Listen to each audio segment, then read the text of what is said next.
Buenos días chicos, chicas, espero que hayan tenido un buen fin de semana.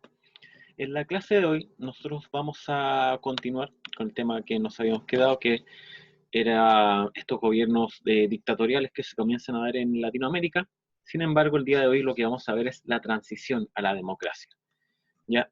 Cómo todos estos gobiernos de a poco van a ir cediendo su poder y vamos a entrar en un régimen democrático.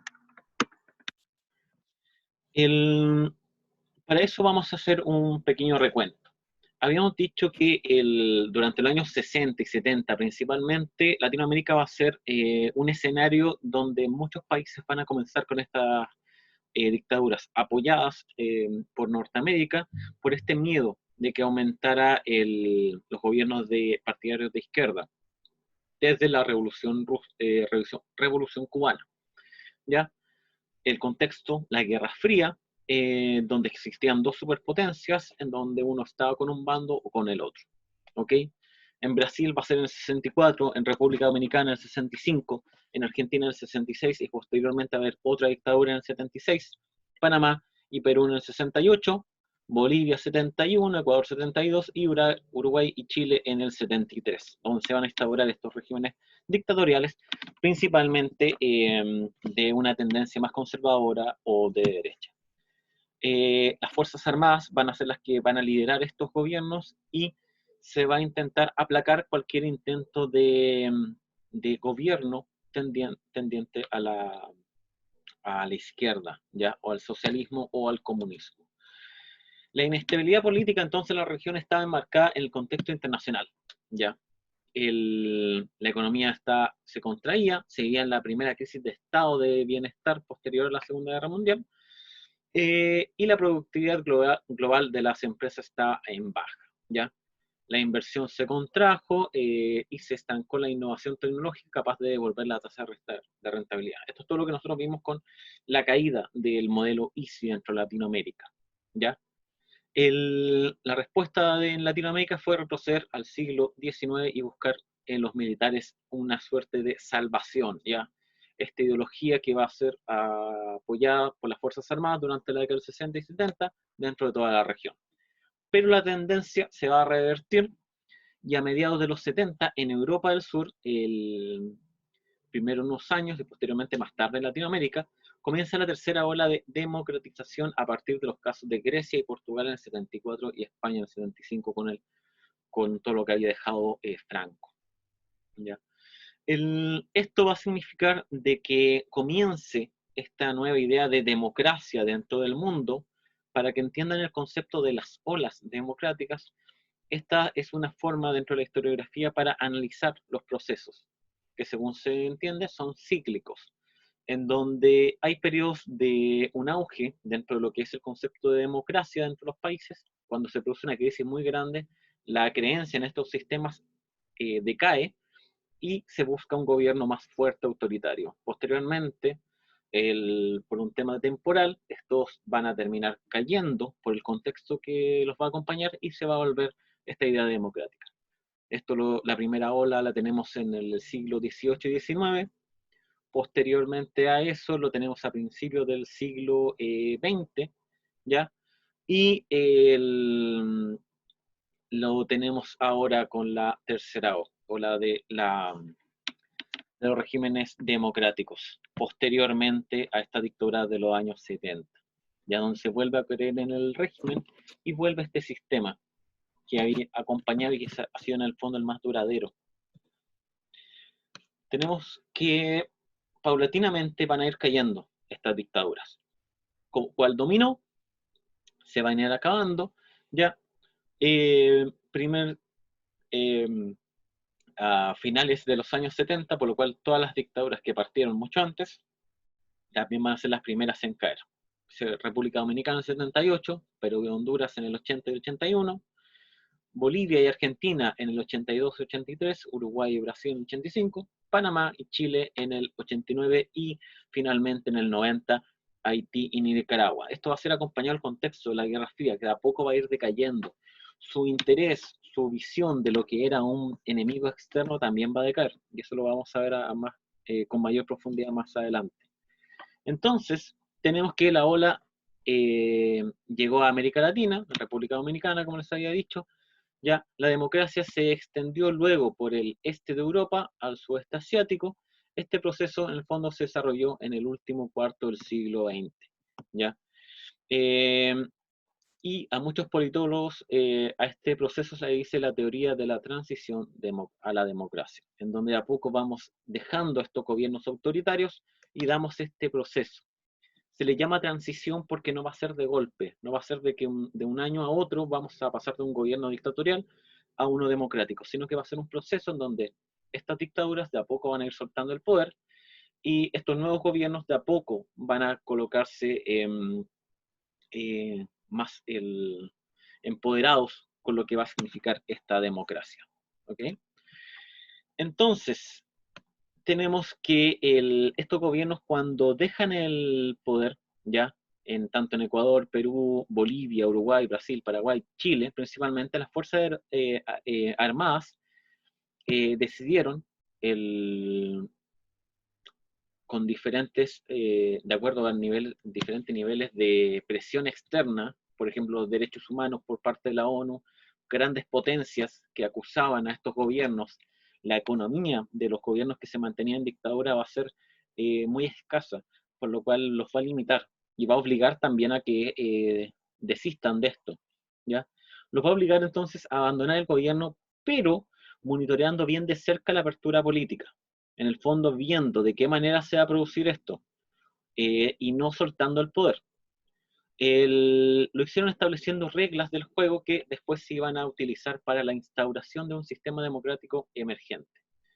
En el fondo, en el caso de Chile, tenemos la Constitución del 80 y que en el último año, posteriormente de la victoria del plebiscito, eh, todo el gobierno de Pinochet durante ese último año van a comenzar a establecer varias leyes o normas, que son van a ser como ciertos candados que van a colocar para que, a pesar de que ellos no estén en el poder, su sistema político se mantenga. ¿Ok? Así que esto va a ayudar bastante a estos gobiernos para que mantengan el poder a pesar de no estar propiamente tal en ellos. Incluso en algunos casos se establecieron quién podía participar en el nuevo escenario político, ¿ya? Delineaban bien las condiciones que tenían que tener, quienes podían, quienes no, quienes se mantenían al margen o de qué manera se llevaban estos procesos. Por ende, durante un buen tiempo se van a mantener con esta idea, ¿ya? Y se colocaban los lineamientos de cómo se iba a producir esta liberación y la democratización que se viviría en Latinoamérica. ¿Ya? El caso de estas presiones que se tuvieron dentro del contexto, tenemos al general Videla. ¿Ya? Esto es dentro de un contexto que se le hizo una acusación o que se le preguntó sobre los derechos humanos, sobre los detenidos desaparecidos, que el Papa hace poco tiempo había visitado Argentina y había hablado sobre ese tema. Y se le pregunta a Videla directamente en una conferencia. A lo que Videla dice, sí señor, y con una visión cristiana de los derechos humanos, el de la vida es fundamental, el de la libertad es importante, ¿ya? Remarcando estos derechos. La Argentina atiende a los derechos humanos en esa omnipresencia que el término significa, ¿ya? Frente a los desaparecidos, y aquí ya responde directamente a la pregunta, en tanto este como tal es una incógnita, si el hombre apareciera tendría un tratamiento X, y si la aparición se convirtiera en certeza de su fallecimiento, tiene un tratamiento Z. Pero mientras sea desaparecido, no puede tener ningún tratamiento especial. Es una incógnita, es un desaparecido, no tiene entidad, no está, ni muerto ni vivo, está desaparecido. Acá se demuestra de qué manera ellos ni siquiera reconocían todos los derechos humanos, por lo cual esto también va a ser otra presión que va a comenzar a entrar dentro de estos países de cómo se expresaban y las decisiones o respuestas que daban a ciertos temas que, si se fijaron, el mismo Papa, Juan Pablo II, hizo hincapié sobre este tema. Y ellos, obviamente, tenían que desconocer todo lo que sucedía. General Videla fue posteriormente enjuiciado, pero como se mantenían ciertos rasgos de poder, al poco tiempo esto quedará en nada. Entonces tenemos que se coloca fin a los autoritarismos, se abandona el gobierno, pero se monitorea esta política, ¿ya? En donde todo este monitoreo va a estar acompañado por las Fuerzas Armadas. Argentina no está marcado en este mapa porque va a ser un caso especial, principalmente por lo que vimos recién, ¿ya? Lo que vamos a hacer ahora es revisar estos fin de los autoritarismos y los casos especiales que se dieron. En el caso de Argentina, ellos comienzan esta pérdida no como los otros países, teniendo un tiempo para modificar el escenario, sino que es de golpe. Ellos van a perder toda esta credibilidad con la guerra de las Malvinas. En esta guerra de las Malvinas, ellos se toman este territorio, estas pequeñas islas que estaban en la zona más austral, que habían sido tomadas por mercenarios ingleses, ¿ya? Y que habían sido abandonadas, no se habían tomado mucho en cuenta por parte del gobierno argentino. Habían problemas internos, por lo mismo, por el poder que se estaba teniendo y que había mucha presión porque abandonaran a los militares, y se intenta hacer un conflicto con Chile por el canal del Beagle, que está en el sur, en la zona austral. No resulta este conflicto con Chile, por lo cual necesitaban otro enemigo externo que va a ser Inglaterra. Se toman estas islas pensando en que Inglaterra no iba a bajar desde el otro lado prácticamente del mundo para realizar este ataque, sin embargo lo hacen. Recordemos que Inglaterra tiene esta mentalidad imperialista en donde no se puede perder ni un centímetro de tierra, y es lo que hace Margaret Thatcher. Llega, avanza hacia el territorio, ¿ya? Y se toma este lugar, ¿ya? Dentro de esto va a ser una gran pérdida para Argentina y también va a causar una debacle dentro del gobierno que estaba de turno. Tenemos entonces de que este conflicto va a significar de que el general Videla tenga que dejar de golpe esta dictadura, no pueda marcar los lineamientos como se vio en los otros países, como sucedió con Chile, con Brasil, ¿ya? Y va a significar una gran pérdida para Argentina. La Guerra de las Malvinas se conmemora cada año por lo que significó. Hubieron muchos jóvenes que fueron directamente a morir, ¿ya? Así se entendió, de que de un momento para otro se renuncia, se firma la rendición, y todos los jóvenes que fueron a morir por esto prácticamente quedó en nada, ¿ya? Esto decae totalmente el poco apoyo que había sobre el gobierno de Videla, y termina entregando el poder, ¿ya? Otro caso especial que veremos es que a esto que había sucedido con Videla se suma la caída del muro de Berlín, ¿ya? Dentro del contexto internacional, la caída del muro de Berlín va a significar el fin de la Guerra Fría.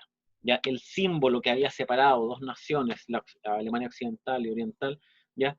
Se coloca fin, en donde se unen estas dos ciudades en Berlín, ¿ya? Y va a significar de que también este enemigo externo que se potenció durante mucho tiempo en los años 60 y 70, principalmente por parte de Estados Unidos, desaparece. Ya no está este miedo a lo que era el comunismo, el socialismo. Decae, dejan de producir este apoyo por parte de Norteamérica a las dictaduras que habían, incluso son los primeros en empezar a enjuiciarlas y a reclamar todo lo que se producía en ellas. Por ende tenemos esta transformación no solo dentro de los países, sino que a nivel internacional, ¿ya? Este mundo externo que estaba invitando a que se fueran levantando todos estos sistemas dictatoriales y que se volviera una democracia, ¿ya? ¿Qué va a significar esto en resumen? La pérdida de la guerra de las Malvinas, se derrumba el régimen militar, y el fin de la Guerra Fría despeja la amenaza comunista dentro de América Latina, por lo cual desaparece esta visión que se tenía tan del miedo de este enemigo externo e invisible, ¿ya? Otro caso particular va a ser el caso de México, ¿ya? México va a tener algo que el Mario Vargas Llosa lo denomina la dictadura perfecta. Va a ser un gobierno que se va a comenzar a instaurar desde posteriores de de 1810, cuando se logra la independencia por parte de México, va a comenzar a surgir este movimiento que va a ser el PRI, el Partido Revolucionario Institucional, ¿ya?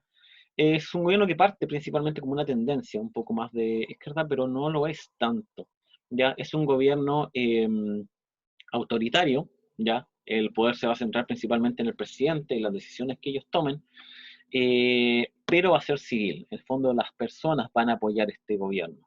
Y electoral, o sea, va a ser elegido periódicamente. Este partido va a seguir saliendo, va a durar prácticamente 70 años en el poder. Y no va a ser el... Y de la misma forma, el regreso a la democracia fue de muy gradual, ¿ya? Empezando principalmente por el contexto municipal, por las provincias de México, luego a nivel de los estados, recuerden que es un estado federal México, y finalmente en el contexto nacional. En el año 2000 se producen las elecciones y por primera vez hay una alternancia democrática donde se cambia este partido por una nueva elección, ¿ya? En donde se hace por primera vez estas elecciones competitivas y se modifica totalmente este partido que había gobernado por 70 años en México.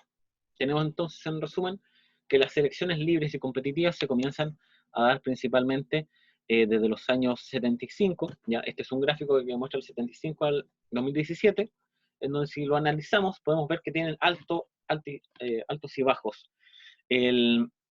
Aunque estamos en una democracia y la tendencia va a ir a la alza, van a haber muchos regímenes que las elecciones no sean periódicas, que sean muy cuestionadas, que se mantenga el mismo presidente muchos años en el poder, lo cual va a disminuir esta participación ciudadana y la democratización por la cual se había luchado tanto, ¿ya? Por eso tenemos estos picos que van subiendo y hay ciertos momentos de baja dentro de Latinoamérica. Dentro de estas democracias que se van a establecer, van a ser democracias con adjetivos, como lo llaman algunos historiadores. En el fondo estaban las democracias, pero no eran totalmente así. Muchas de ellas tenían regímenes civiles tuteladas por los militares. En el fondo, se logra estas elecciones, llega un nuevo gobierno al poder, pero van a ser los militares quienes vean quién es el que llega al poder o de qué manera ciertas instituciones se van a mantener bajo su mando, ¿ya? En el fondo, habían derechos civiles que no se extendían a toda la población, por ejemplo, ciertos cargos que no había trato diferente, por ejemplo, con los militares no eran enjuiciados en un juicio civil, ¿ya? Las democracias libres no eran propiamente tal, se restringían ciertos derechos, por ende va a mantener las Fuerzas Armadas en algunos casos este poder, ¿ya? El otro del poder de los presidentes electos no controlado, el órgano democrático, ¿ya? Por ejemplo, las cortes y justicias legislaturas. Como les había dicho, muchos de los militares que participaban en estas Fuerzas Armadas no van a ser enjuiciados, o los juicios que se realizaban eran un poco más manipulados porque van a haber ciertos entes que se van a mantener en el poder. Pues durante este periodo de transición, ellos, aunque hayan abandonado el poder en, como presidentes ya, o como mandatarios, sí van a tener esta como base que va a impedir que la democracia se lleve propiamente tal, hasta más avanzado de los años 90. Tenemos también que se va a producir una doble transición entre la política democrática y la económica. En algunos casos, como Chile, la política democrática, ya que va a comenzar esta apertura, ya se había dado, se comienza a dar, pero antes ya se había dado la libertad económica con los Chicago Boys y con el neoliberalismo, que va a ser uno de los primeros países que se imponga, y posteriormente de que estos gobiernos dictatoriales se vayan bajando, va a comenzar esta libertad, este mecanismo de liberar ciertos productos y va en contexto internacional. Esto va en el consenso de Washington de los años 90, en donde, ¿qué es lo que se pedía? La privatización de empresas estatales. En Chile tenemos el cobre, como de a poco empieza a pasar a manos de privados.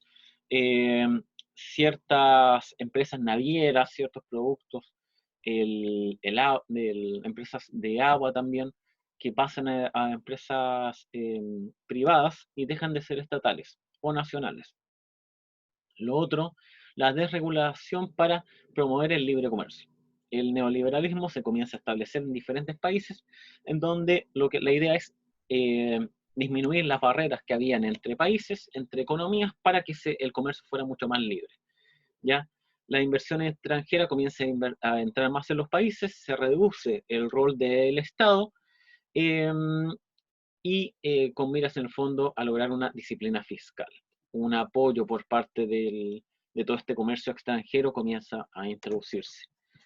Para concretizar esto, para reafirmar la idea, se hacen ciertos acuerdos. El NAFTA en América del Norte, entre México y Estados Unidos, el Mercosur en toda nuestra zona, que va a fortalecer esta unión y la participación económica de los diferentes entes que vamos a tener. Y con esto se va a fortalecer toda esta mirada. En conclusión, tenemos que el proceso de democratización va a ser diferente en cada uno de los países para lograr esta democracia final. ¿Ya? En algunos se va a mantener el poder de estos gobiernos dictatoriales, en otros de a poco lo van a ir entregando, pero así paulatinamente a conseguir la democracia tan buscada. ¿Qué va a pasar con los regímenes resultantes? Van a tener un gran déficit, ¿ya? Tanto en el económico, van a haber muchas crisis, porque estos gobiernos, recuerden que dejan de tener el apoyo extranjero, por lo cual van a pasar Chile y diferentes países de Latinoamérica en un proceso de revitalizar la economía del país. Además de todo el problema social, que las personas también buscaban, el que se reivindicaran los derechos humanos que fueron muchas veces pisoteados durante estos procesos, se busca de que respuesta o justicia dentro de lo que sucedió. La transformación económica ya concuerda con esta transformación política, donde se va dando más libertad política y a la vez más libertad económica. ¿Ya? Va de la mano. Mientras más democracia hay, más se comienza este proceso de liberación dentro de la economía de cada país, que está muy cerrada durante la década del 60 y 70. La transición económica de mercado, se comienza entonces a privatizar las empresas estatales, la desregulación económica y el libre comercio. Se comienza a bajar estas barreras económicas que habían en un principio y se expande en todo el cono latinoamericano. Así es como tenemos un gobierno y gobiernos bastante diferentes en cada territorio. Lo que se ha buscado es encontrar algunos puntos de unión de lo que será la visión latinoamericana, ¿ya? Esto se presenta mucho en el arte. Acá les dejo un mural que había antes cerca del sector de la aduana en Valparaíso, que mostraba un poco este cuestionamiento a la sociedad, de la divergencia que se tiene en algunos momentos. ¿Ya? Terminamos por hoy día. ¿Ya? Cualquier consulta, chiquillos, pueden plantearla en la plataforma de Classroom y la próxima semana ya vamos a estar retomando este tema, principalmente acuerdos que se tomaron, y de la misma manera que se va a comenzar a subir todas estas clases, toda esta información desde el día lunes, va a estar presente para los trabajos, para que estén revisando también la plataforma. Nos vemos, chicos, que descansen y que tengan un buen fin de semana.